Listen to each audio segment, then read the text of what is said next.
ओझर येथे श्री निवृत्तीनाथ महाराज पाटणा ते त्र्यंबकेश्वर पायी दिंडीचे आगमन. त्र्यंबकेश्वर येथील श्री निवृत्तीनाथ महाराज जयंतीनिमित्त लाखो भाविक दर्शनासाठी पायी येत असतात. अशीच एक पाटणा येथून निघालेली माऊलींची दिंडी त्र्यंबकेश्वर येथे जात असताना ओझर येथील माळीवाडा येथे श्री तुकाराम मंडलिक व जगदीश मंडलिक यांच्या घरी थांबवण्यात आली. प्रथम सर्व ग्रामस्थांनी पालखीचे पूजन केले.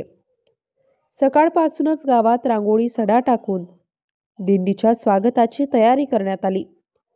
पालखीचे पूजन करून वारकरी व स्थानिक लोक भजनात रंगले आणि नंतर सर्वांनी स्वादिष्ट अशा भोजनाचा आस्वाद घेतला.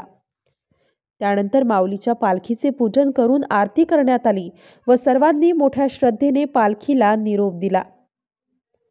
या सोहळ्यात लहान मोठ्या सोबत लहान मुलांनीही सहभाग घेतला. स्टार न्यूजसाठी मनोज औचिते, नाशिक.